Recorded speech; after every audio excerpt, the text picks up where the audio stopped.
இன்றைக்கு ஒரு வசனம் வாசிங்க. எரேமியா தீர்க்கதரிசியின் புத்தகம்.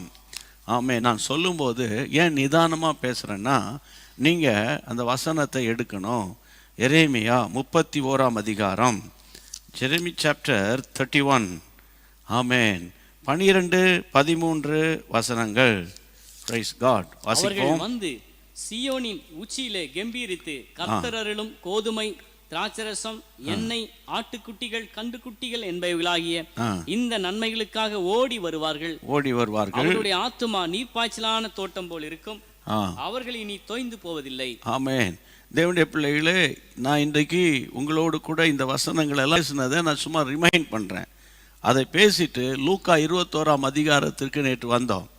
36ஆம் வசனத்தில் இனி சம்பவிக்க போகிற இவைகளுக்கெல்லாம் தப்பி மனுஷகுமாரனுக்கு முன்பாக நிற்க பாத்திரவான்களாக எண்ணப்படுவதற்கு எப்பொழுதும் விழித்திருந்து ஜெபம் பண்ணணும், எப்போதும் ப்ரே ஆல்வேஸ் என்று சொல்லி நேற்று நம்ம கர்த்தருடைய பிள்ளைகளை அந்த செய்தியை முடித்தோம்.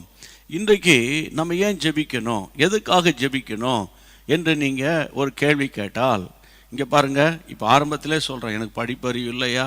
படிப்பறிவு இல்லைனாலும் நான் பேசுகிற தமிழ் புரியுதில்ல, அது போதும். ரெண்டாவது, உங்கள் காது கேட்குதா, அது போதும். சரியா? கவனிச்சிங்களா போதும். ஐயா, படிப்பறிவு இல்லாத, பள்ளிக்கூடமே போகாத அநேகரை கர்த்தர் இன்றைக்கு ஊழியக்காரர்களாகவே வச்சிருக்கிறார். தெரியுமா உங்களுக்கு? ஆண்டவருக்கு மகிமை உண்டாகட்டும். எசேக்கியேல் தீர்க்கதரிசியின் புத்தகத்தில் 22, ஆமென், 22 நீங்கள் வாசிக்க வேண்டிய நம்ம எல்லாருக்கும் பரிச்சயமான வசனம் 30ஆம் வசனம். நான் தேசத்தை அழிக்காதபடி திறப்பிலே நிற்கவும் சுவரை அடைக்கவும் தக்கதாக ஒரு மனுஷனை தேடினேன். ஒரு மனுஷனை தேடுறேன், ஒருவனையும் நான் காணவில்லை. ஒருவனையும் நான் காணல. ஆண்டவர் சொல்ல, ஒரு பாயிண்ட் ஆஃப் டைம்ல, ஒரு முக்கியமான பாயிண்ட்ல ஆண்டவர் எசேக்கியேல் தீர்க்கதரிசியின் வாயின் மூலமா பேசுறாரு. ஒரு ஆளையும் காணலையாப்பா. என்ன ஆண்டவரே, இவ்வளோ இஸ்ரவேல் ஜனங்க இருக்கும்போது ஒரு ஆளையும் காணலைன்னு எப்படி சொல்றீங்க? அது நிறைய பேர் இருக்காங்க. நிறைய பேர் என்னை தேடி வரணும் என் ஆசீர்வாதத்துக்காகனா, ஆசீர்வாதம்னா நிறைய பேர் வந்துடுவாங்க. ஆனால் நான் ஒரு குரூப்பை தேடுறேன், நான் ஒரு குரூப் ஆஃப் பீப்புளை தேடுறேன். என்ன குரூப் ஆஃப் பீப்புளை தேடுறீங்க ஆண்டவரே அப்படின்னா, நான் தேசத்தை அழிக்காதபடி, ஒன்று, தேசத்தை நான் அழிக்கக்கூடாது. ரெண்டாவது, திறப்பில் நிற்கணும். ஆமென். மூன்றாவது, சுவரை அடைக்கணும். இந்த காரியத்துக்காக ஒரு மனிதனை நான் தேடுகிறேன். ஐயா, இந்த நாட்களில் பர்சனலாக பிள்ளைகளுக்காக நம்ம ஜெபிக்கணும், அப்பா அம்மாவுக்காக ஜெபிக்கணும் இல்லையா? நம்முடைய பிள்ளைகளுடைய படிப்பு எதிர்காலத்துக்காக ஜெபிக்கணும். அதனால்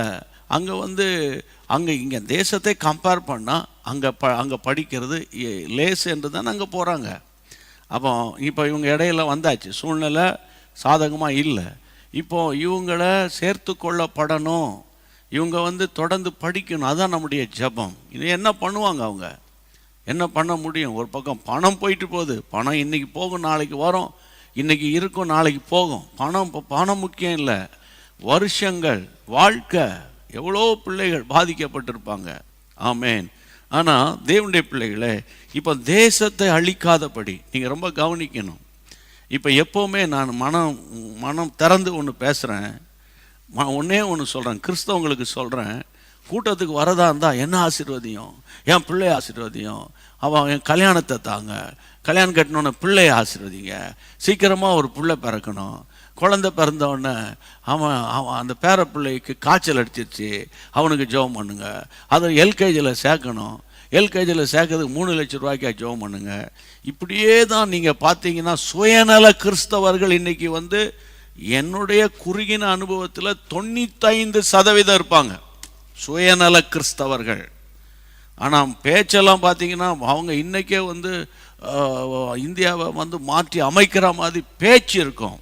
கிறிஸ்தவம் என்பது பேச்சில் அல்ல, ஆமேன், பலத்தில் இருக்கணும். ஆமேன். பேச்சில் அல்ல, பலத்தில் இருக்கணும். அப்போ நான் இந்த கிறிஸ்தவர்களை பார்த்து பேசுகிறேன் குறிப்பாக. ஆமாம், ஒரு ஆசீர்வாத கூட்டம் அப்படின்னோடனே நம்ம எசப்பா, ஆமாப்பா, என்னது எனக்கு தான்ப்பா இந்த ஆசீர்வாதம். தப்பு கிடையாது அது. ஐயா நான் ஆசீர்வாதமாக இருந்தால் தானே ஐயா மற்றவங்கள பார்த்து ஆண்டவன் உன்னை ஆசீர்வதிப்பான்னு சொன்னால் அவன் கேட்பான், நீயே தர்த்தத்தில் நான் நீயே வாங்கின 50,000 ரூபாய் கடனை கொடுக்கல, நீ வந்து எனக்கு சொல்கிறியான்னு அவன் கேட்டுறக்கூடாதுல்ல. அப்போ நான் ஆசீர்வாதமாக இருந்தால் தான் மற்றவங்களுக்கு நான் கர்த்தரை பற்றி பேச முடியும். ஓகே, ஆனால் எப்போ பார்த்தாலும் இப்படியே ரவுண்ட் அடிச்சுட்டு வரீங்களே, அது வாட் யூ மீன்? என்ன நீங்கள் பாருங்கள், கஷ்ட காலத்தில் பார்த்தீங்கன்னா பலவீனமான நேரத்தில் அதை பண்ணுவோம்பா, இதை பண்ணுவோம்பா, அங்கே போவோம்பா, இங்கே போவோம்பான்னு எவ்வளோ பொருத்தனை ஜபம்லாம் நடக்குது. ஆனால் முடிஞ்ச உடனே ஆமாம் சொன்னோம், இப்போ என்ன பண்ணுறது, அந்த மாதிரி இழுக்கிறீங்களே, என்ன ஒரு அநியாயமா இல்லை அது? அப்போ இந்த நாட்களில் ஆண்டவர் பேசுகிறாரு, தேசத்தை அழிக்காதபடி திறப்பிலே நிற்கணும். ஒன்றே ஒன்று சொல்லட்டா, அதாவது ஆண்டவருடைய ஹார்ட்டை நீங்கள் புரிஞ்சுக்கணும். இப்போ பாருங்க, ஒரு புருஷன் ஒய்ஃபனுடைய ஹார்ட்டை அவன் புரியணும். அது மாதிரி மனைவி வந்து கணவனுடைய இருதயத்தை புரியணும். அப்போ தான் அந்த குடும்பம் வந்து அண்டர்ஸ்டாண்டிங்காக இருக்கும். அந்த மாதிரி கர்த்தருடைய பிள்ளைகளாக நீங்களும் நானும் கர்த்தருடைய ஏசப்பாவுடைய ஹார்ட் பீட்டை நீங்கள் கண்டுபிடிக்கணும். அவருடைய இருதயம் எதில் மகிழ்கிறது, கர்த்தர் எதில் ரொம்ப தாகமாக இருக்கிறாரு, அதை கண்டுபிடிக்கணும். அப்போ கண்டுபிடிச்சிட்டோன்னா நம்மளை போல் பாக்கியவான் ஒருத்தன் கிடையாது. அப்போ ஆண்டவருடைய இருதயம் எதன் மேலே இருக்குன்னு தெரியுமா? ஆண்டவருடைய இருதயம் எதன் மேலே இருக்குன்னு தெரியுமா? வாசிங்க, ஏசாயா தீர்க்கதரிசியின் புத்தகம் 6ஆம் அதிகாரம், the book of Isaiah chapter 6 verse 8. உங்களுக்கு எல்லாரும் தெரியுங்களா அந்த வசனம்? ஆமென், வாசிப்போம். பின்பு யாரை நான் அனுப்புவேன், வாசியுங்கள். யார் நமது காரியமாய் போவான் என்று உரைக்கிற ஆண்டவருடைய சத்தத்தை கேட்டேன். அதற்கு நான் இதோ அடியேன் இருக்கிறேன், என்னை அனுப்புங்கப்பா, என்னை அனுப்புங்கப்பா. எனக்கு அன்பான தேவனுடைய பிள்ளைகளை, நான் பேசிக்கிட்டு இருக்கேன், அந்த வசனத்தை அப்படியே பார்த்துக்கிட்டே இருங்க. யாரை நான் அனுப்புவேன், யார் நமது காரியமாய் போவார்.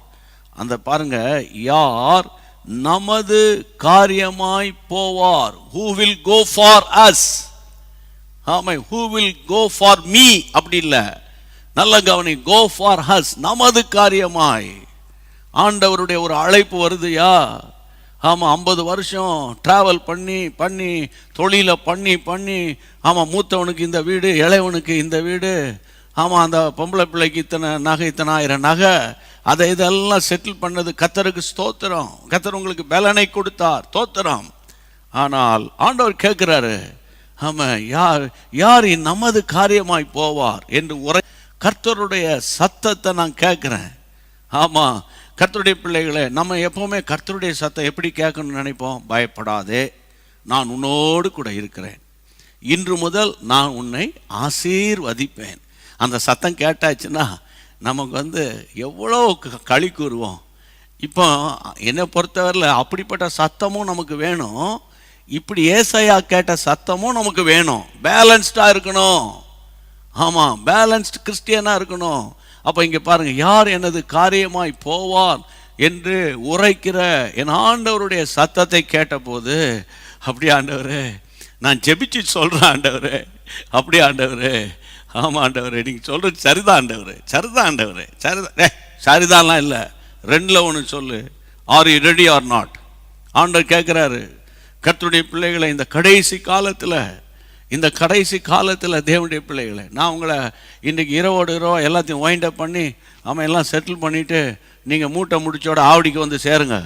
ஆமாம், கர்த்தர் நடத்துவார், நான் உங்களை அழைக்கவே இல்லை. அது முட்டாள்தனமான பிரசங்கம். ஆனால் இருக்கிற இடங்களில் இருக்கிற வண்ணமாகவே இருந்து கொண்டு தேவனுடைய ராஜ்யத்தை கெட்ட முடியுமே. அப்போ இன்றைக்கு ஆண்டவர் பேசுகிற சத்தியம் என்ன? அவர்கள் என்னிடத்தில் வந்து விண்ணப்பம் பண்ணணும். வேலைக்காக, படிப்புக்காக, ஸ்கூல் ஃபீஸுக்காக, வாடகைக்காக, சுகத்துக்காக, பலத்துக்காக, நோய் நொடிக்காக மட்டும் அல்ல. ஒருவேளை இந்த பிரசங்கம் உங்களுக்கு நிறைய பேருக்கு இன்ட்ரெஸ்டாக இருக்காது. நான் என்ன செய்ய முடியும்? இன்றைக்கு சாயந்தரம் இதைத்தான் என் உள்ளத்தில் ஆண்டவர் போடுறாரு. இன்னும் யார் எனது காரியமாய் போவார், தேசத்தை நான் அழிக்கக்கூடாது.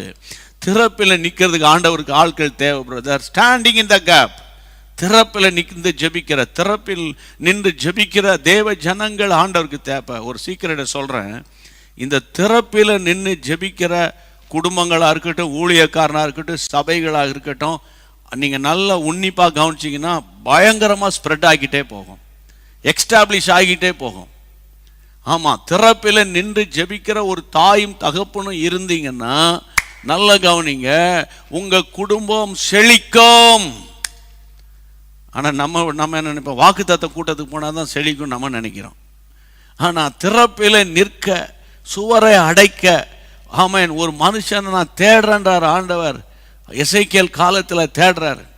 இதை பற்றி கொஞ்சம் நீங்கள் யோசித்து பார்த்தீங்கன்னா, எனக்கு அன்பான தேவனுடைய பிள்ளைகளே, மோசே குறித்து தான் வேதம் சொல்லுகிறது, அவன் திறப்பிலே நின்றான்.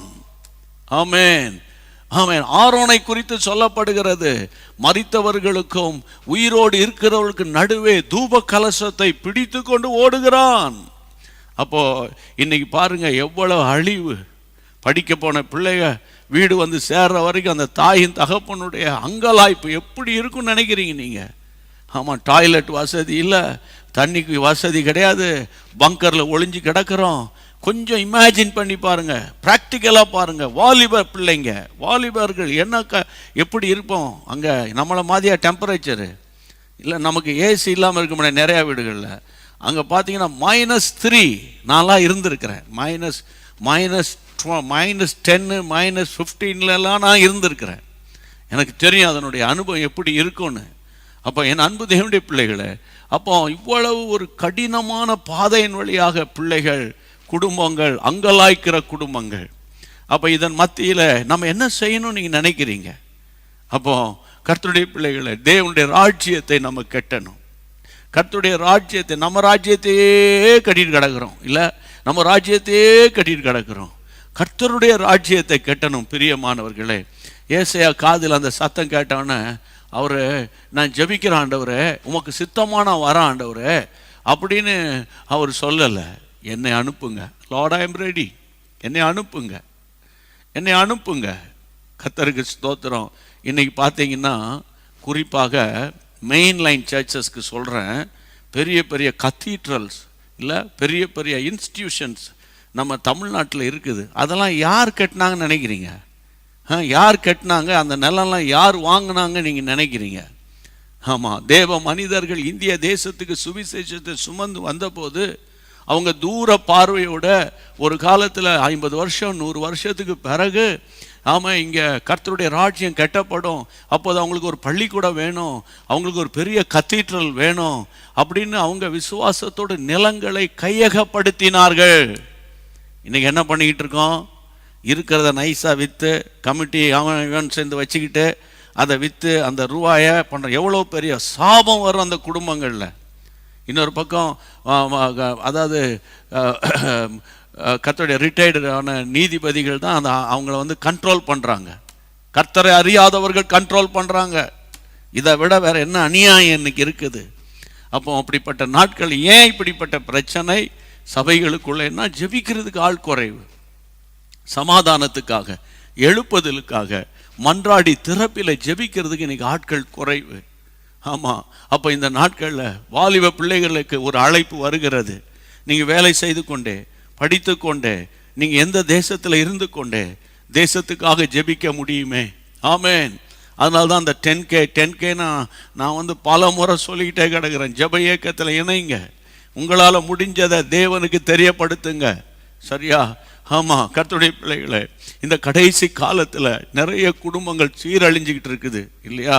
நிறைய பார்த்தீங்கன்னா சில மாவட்டங்களில், நான் சொல்ல விரும்பலை, பண வசதி இல்லாததுனால, ஆமாம், அவனுங்க கேட்குற பணத்தை கொடுக்க முடியாததுனால நிறைய வாலிப பிள்ளைகளுக்கு திருமணம் ஆகாமல் இருக்கிறாங்க.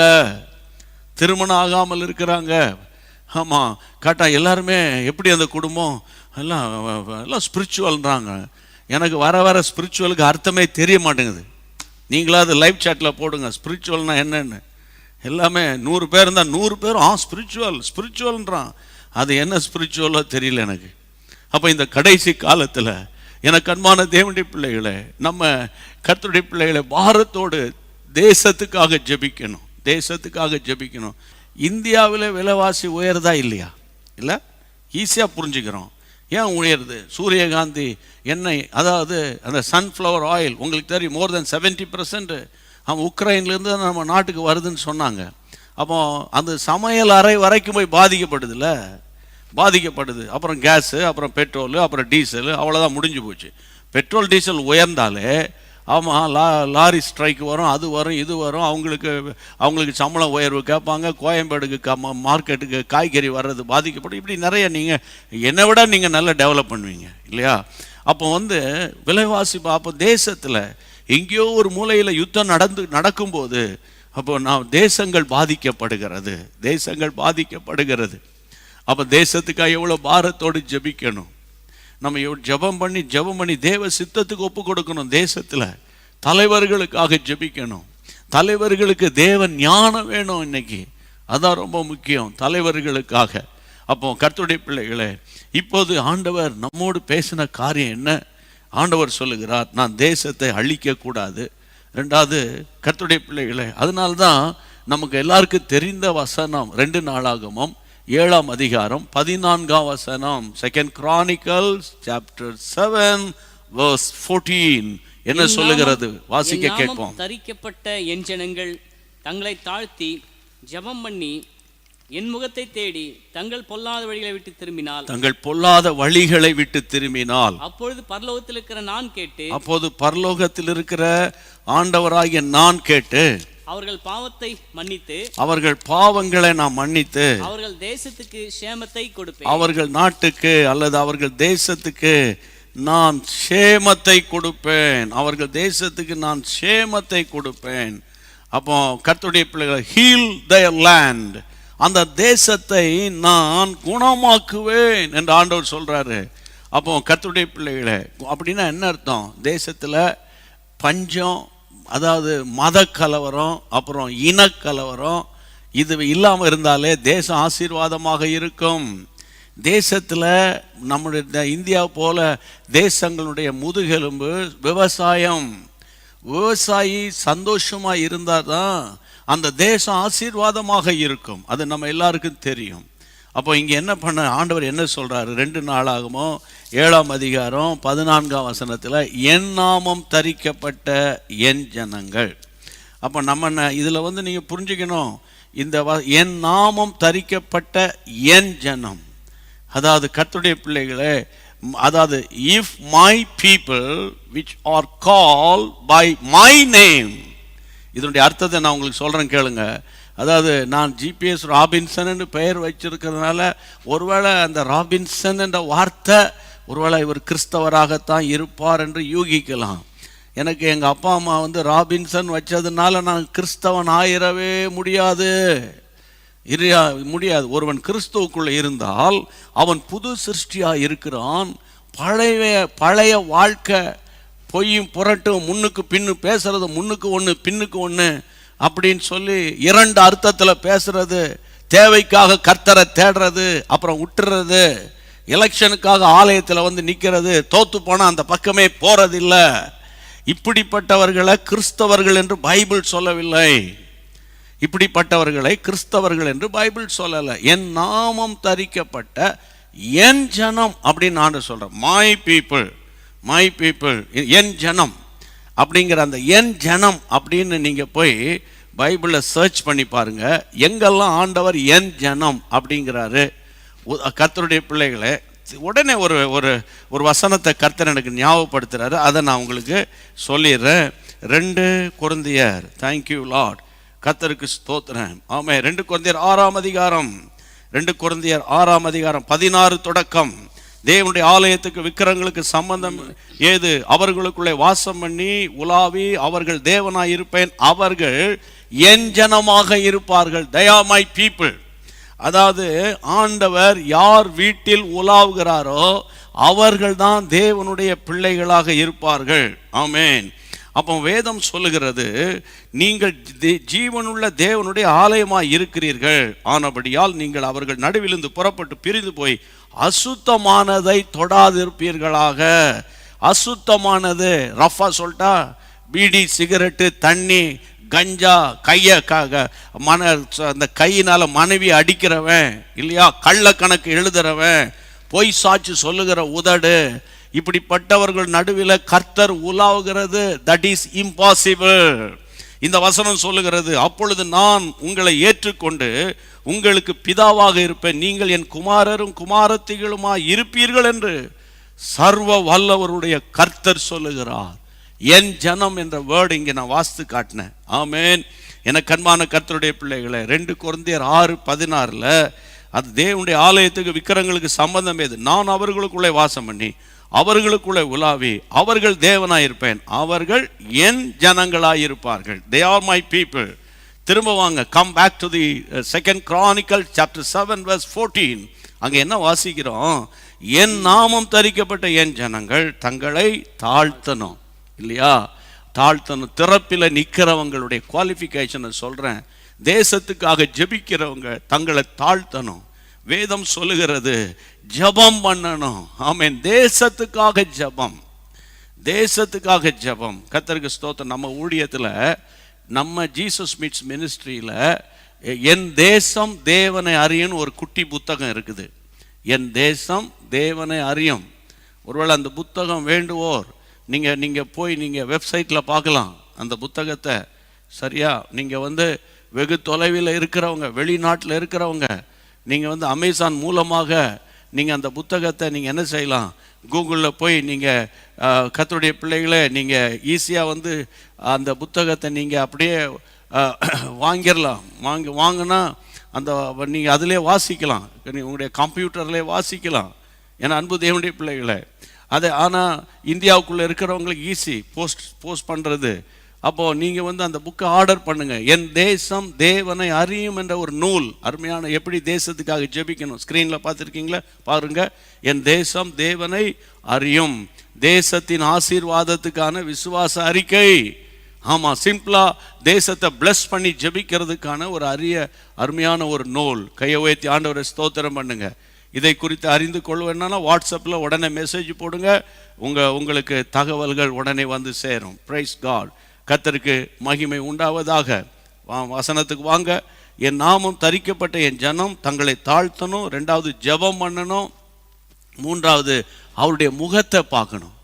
ஆமாம், இப்போ பாருங்க, என்ன கவனிங்களேன் கர்த்தருடைய பிள்ளைகளை, அவருடைய முகத்தை பார்க்கணும்.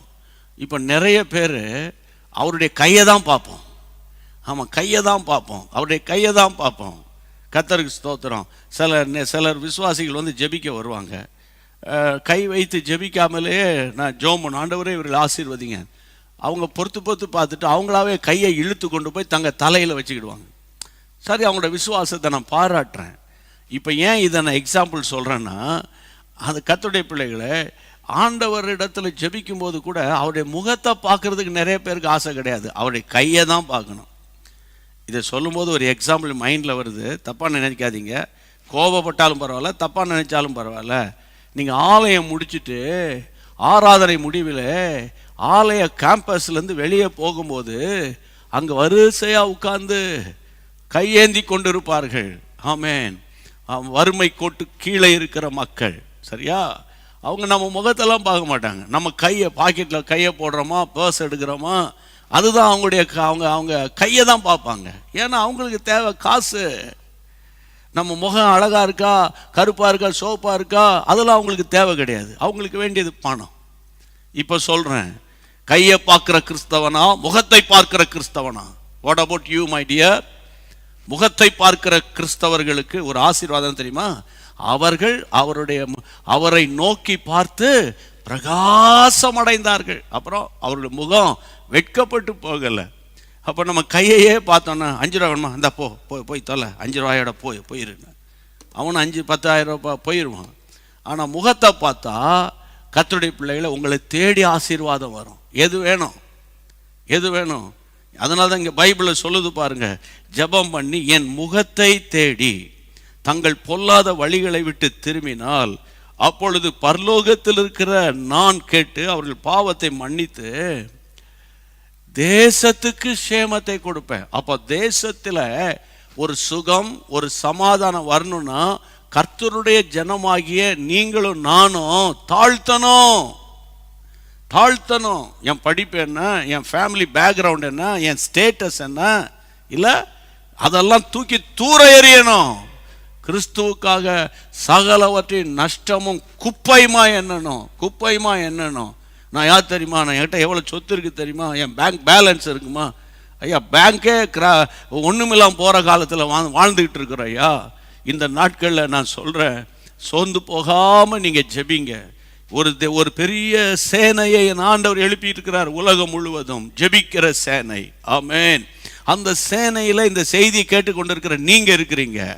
ஆமாம், ஒருவேளை இன்னைக்கு உங்களுடைய சிச்சுவேஷன் ரொம்ப ஒரு புவர் கண்டிஷனில் இருக்கலாம், அல்லது பலவீனத்தோடு, பயத்தோடு, குழப்பத்தோடு போராடிக்கிட்டு இருக்கலாம். இப்போ நம்ம ஜெபம் பண்ண போகிறேன். இப்போ இன்றைக்கு இருதயத்தின் பாரத்தை உங்களோட நான் பேசினேன். ஆமாம், நம்ம ஏன் ஜெபிக்கணும்? தேசம் அழியக்கூடாது, திறப்பில் நிற்கணும், சுவரை அடைக்கத்தக்க ஒரு மனுஷனை நான் தேடுறேன்னு ஆண்டவர் சொன்னாரே. என்னை எழுப்புங்க, ஏசாயாவை போல லார்ட் ஐ எம் ரெடி என்று ஒப்பு கொடுக்கிற பிள்ளைகளுக்காக முதல்ல நான் ஒரு சின்ன ஜெபம் பண்ணிட்டு, அதுக்கப்புறம் உங்கள் தேவைகளுக்காகவும், உங்களுடைய கடன் பாரங்களுக்காகவும், உங்கள் வியாதிகளுக்காகவும் ஜெபம் பண்ணி நம்ம இந்த கூட்டத்தை முடிப்போம். கண்களை மூடி தலைகளை தாழ்த்தி இயேசுவின் நாமத்தினால ஆமே நாம் ஜெபிப்போமா. கர்த்தருக்கு ஸ்தோத்திரம். பிரியமானவர்களே, ஒன்று சொல்கிறேன். அதாவது இந்த மண்டே ஈவினிங்கில் நான் இந்த செய்தி கொடுப்பேன்னு எனக்கு தெரியாது, சரியா? ஆனால் கர்த்தர் என்னை நிற்க வச்சிருக்கிறாரு. This is timely word, I know, சரியா? This is timely word. அப்போ இந்த நேரத்துக்குரிய வார்த்தை. அதே நேரத்தில் இன்னைக்கு நீங்கள் உட்கார்ந்து இந்த செய்தியை கேட்குறீங்க, ட்ராவலில் கேட்குறீங்க இல்லையா? அப்போ ஒருவேளை நாளைக்கு நைட்டில், இன்னைக்கு நைட்டை கேட்பீங்க, பகலில் கூட சில பேர் கேட்பீங்க. அப்போது கர்த்தருடைய பிள்ளைகளை டெய்லி ஆன்லைனில் நம்ம பல ஆயிரங்களுக்கு போதிச்சுக்கிட்டே வரோம். சிலர் சில சூழ்நிலை நிமித்தமாய், குடும்ப நிகழ்ச்சிகள், மற்ற வேலைகள் நிமித்தமாய் சில நாட்கள் கலந்து கொள்ள முடியல. அதுவும் இந்த நாட்களில் அது ரொம்ப கஷ்டமாக தான் இருக்குது. ஆனால் உங்கள் காதில் இந்த வார்த்தை எசேக்கியேல் 22:30, ஏசாயா 6:8, 2 கொரிந்தியர் 6:16-17-18 இந்த வசனங்கள் எல்லாம் உங்க காதில் விழுந்தது உண்மையானால் நீங்கள் ஆண்டவருக்கு தேவை என்று அர்த்தம். ஆமென். நீங்க சொல்ல, நான் என்ன, என்கிட்ட ஒண்ணுமே கிடையாது, சரீரத்தில் ஏகப்பட்ட பலவீனம், வீட்டுக்குள்ள பிரச்சனை, போராட்டம். ஆமாம், நாளைக்கு இன்னைக்கு இருக்கிறோம், நாளைக்கு எப்படி இருப்பேன்னு தெரியல. இந்த மாதிரி போராடி கொண்டிருக்கிற நேரத்தில் ஒன்று செய்யுங்க, Lord I am ready. Tamil மக்கள் நாங்கள் அதிகம் இல்லையா? இன்னொன்று சிங்கள மக்கள். அப்போ நம்முடைய அண்டை தேசம் எப்படி போராடி ஜெபிக்கணும்? உலகம் முழுவதும் பரவி இருக்கிற இலங்கை வாழ் தமிழர்களுக்கும் சிங்களர்களுக்கும் நான் ஒரு அழைப்பு கொடுக்கிறேன். ஆமென். நீங்க உங்க தேசத்துக்காக போராட வேண்டிய ஒரு காலம். கர்த்தர் உதவி செய்வார். ஜெபம் பண்ணிடுவோம். ஆமாம், நான் ரெடி, ஐ எம் ரெடி என்று சொல்றவங்க கையை உயர்த்திக்கோங்க. ஆமாம், எங்க இருந்தாலும் ஆமாம், நீங்கள் ஒரு ப்ரேயர் பாயிண்ட்ஸ் அனுப்பிடுங்க பிரதர், நாங்கள் ஜெபம் பண்ணுறோம் பிரதர். இனிமேல் 10 நிமிஷம் தேசத்துக்காக, சபைகளுக்காக மன்றாடி ஜெபிக்க ஒப்பு கொடுக்குறேன்னு சொல்கிறவங்க கைகளை உயர்த்துங்க. எங்கள் பரிசுத்தமுள்ள நல்ல தகப்பனே, உம்முடைய நாமத்தினால கரம் உயர்த்தி இருக்கிற உம்முடைய பிள்ளைகளை ஜெபாவினாலும் மன்றாட்டினாவினாலும் தாழ்மையினாலோ உம்முடைய முகத்தை பார்க்கிற கிருபையினாலும் பொல்லாத வழிகளை விட்டு திரும்ப உம்முடைய பிள்ளைகளுக்கு வேண்டிய கிருபையை நீ தரும்படி இயேசுவின் நாமத்தில் ஜெபிக்கிறேன். இன்று முதல் அவர்களுக்குள்ளே ஒரு ஜெப பாரம், தேசத்தை குறித்த, சபைகளை குறித்த பாரம், ஆண்டவர் ஆத்துமாக்களை குறித்த பாரம் உண்டாவதாக ஜெபிக்கிறேன். அப்பா, ஜெபத்தை கேட்டதற்காக ஸ்தோத்திரம், ஸ்தோத்திரம். ஒரு நிமிஷம். ஹல்லேலூயா, ஸ்தோத்திரம். இப்போ நீங்க ஒப்பு கொடுத்துட்டீங்க. ஒன்று நினைக்காதீங்க, எமோஷனலா ஒப்பு கொடுத்துட்டேனோ, உணர்ச்சி வசப்பட்டு ஒப்பு கொடுத்துட்டேனோ. இல்லை இல்லை, எப்படி சொல்றேன்னா, நீங்க வீட்டில் எல்லாரும் கையை வைத்துல, நீங்க தான் கையை வைத்திருக்கிறீங்க. அப்போ கர்த்தர் உங்களுக்கு அந்த பாரத்தை தந்திருக்கிறார். ஆமென். இப்போ நீங்க தான் இதுக்கு சூட்டபிளான ஆளு. ஆமென். இப்போ நீங்க அடுத்தது என்ன செய்யணும்? இந்த சர்வீஸ் முடிஞ்ச உடனே 10K ப்ரேயர் வாரியர்ஸில் அந்த உங்களுக்கு தெரியல 7200250636 என்ற எண்ணுக்கு 7200250636க்கு ஆமாம், இன்னைக்கு ஆண்டவர் பேசினார், நான் ஒப்பு கொடுக்குறேன், தேசத்தின் எழுப்புதலுக்காக நான் ஜெபம் பண்ணுவேன், எங்களை சேர்த்துக்கோங்கன்னு சொல்லிடுங்க. ஆமென். உங்களை இணைத்து கொண்டு ஜெப குறிப்புகள் வர ஆரம்பிக்கும். நீங்கள் ஜெபிப்பீங்க, உங்களை கர்த்தர் பல மடங்கு எக்ஸ்டாப்ளிஷ் பண்ணுவார். ஆமென். இப்போ மற்ற எல்லாருக்காக நான் ஜெபம் பண்ண போகிறோம். வேகமாக ஆண்டவரே, இன்றைக்கு வியாதியினால, ஐயா, இந்த வியாதி என்ன வியாதியோ என்று தெரியாமல் திகைக்கிற மக்களுக்காக, கவலையும் கண்ணீரோடு கூட இருக்கிறவங்களுக்காக அவட புலம்பிக் கொண்டிருக்கிறவர்களுக்கு ஒரு சிலர் ஆஸ்பத்திரியிலிருந்து இந்த செய்தியை கேட்டுக்கிட்டு இருக்கலாம்ப்பா. ஆண்டவரே ஆண்டவரே, எந்த ஆஸ்பத்திரிக்கு போறதுன்னு தெரியலையே என்று அங்கலாய்க்கலாம்ப்பா, அல்லது போயிட்டு வந்து கலங்கி கொண்டிருக்கலாம்ப்பா. அதை போல ஆண்டவர், இந்த வட்டி கடன், ஆண்டவர் வட்டிக்கு மேல வட்டி, எங்களால் ஒன்று செய்ய முடியலையப்பா. இயேசுவே, நாங்களும் போராடுகிறோம், எங்கள் ஜனங்களுக்கு மன இறங்குங்கப்பா, கடனை அடைப்பதற்கு ஒரு நிர்வாகத்தை கொடுங்க. ஆண்டவரே, திருமணமாக வேண்டிய பிள்ளைகளுக்கு சரியான ஃபேமிலிஸோட கனெக்ட் பண்ணுங்க. தேவையில்லாத ஃபேமிலிஸோட கனெக்ட் பண்ணாதீங்க ஆண்டவரே, தடுத்து போட்டுருங்க ஆண்டவரே. பிள்ளைகளை உயர்த்தி ஆசீர்வதிங்க. வயதான பிள்ளைகளுக்கு அற்புதம் செய்யுங்க. வயதான பெற்றோர்களுக்கு சமாதானத்தை தாங்க, திடகாத்திரமான நம்பிக்கையை தாங்க, புதுபலனை கொடுங்க. தேவைகளை சந்திங்கப்பா. சமாதானத்தின் தேவனே ஆண்டவர், ஒவ்வொரு வீடுகளுக்குள்ள இருக்கிற பில்லி சூனிய கட்டுகள் அழிக்கப்படுவதாக, ஒவ்வொரு வீடுகள் ஜப கூடாரமாய் மாறுவதாக. ஆண்டவரே, ஆமாப்பா, வேலை இல்லாதவர்களுக்கு ஒரு புது வழியை திறந்து கொடுத்துருங்க. இந்த மாதத்தில் ஃபீஸ் கட்ட வேண்டிய காரியங்கள், வாடகைக்கு வேண்டிய வழிகள், ஆண்டவரே, டவுன் பேமெண்டா இருக்கலாம், இஎம்ஐயா இருக்கலாம், எல்லாவற்றுக்காக நாங்கள் ஜெபம் பண்றோம். காரியங்களை வாய்க்க பண்ணுங்க. ஊழியம் செய்கிறவர்களை உற்சாகப்படுத்துங்க, இன்னும் தைரியப்படுத்து. இயேசுவின் இரத்தத்தை தெளித்து ஜெபிக்கிறோம். இன்னும் இப்போ என்னென்ன காரியங்களுக்கு அவருடைய பிள்ளைகள் ஜெபம் பண்றாங்களோ அத்தனை காரியத்தை வாய்க்க பண்ணி வீடுகளிலே ஒவ்வொரு வீடும் குட்டி பரலோகமாய் மாறுவதாக. இந்த ஜெபத்தை கேட்ட கர்த்தருக்கு ஸ்தோத்திரம், ஸ்தோத்திரம், ஸ்தோத்திரம், ஸ்தோத்திரம். அப்பா, உமக்கே மகிமை செலுத்துகிறோம். இயேசுவின் நாமத்தில் ஜெபம் கேளும் நல்ல பிதாவே, ஆமென். ஆண்டவருடைய நாமம் மகிமைப்படுவதாக. எல்லாரும் சேர்ந்து சொல்லுவோம். என் ஆத்துமாவே கர்த்தரை ஸ்தோத்திரி, என் முழுவதுமே அவருடைய பரிசுத்த நாமத்தை ஸ்தோத்திரி. ஆத்துமாவே கர்த்தரை ஸ்தோத்திரி. கர்த்தர் செய்த சகல உபகாரங்களை மறவாதே. ஆமென். மீட்பர் உயிரோடு இருக்கிறார், அவர் உங்களை கைவிடவே மாட்டார். God bless you.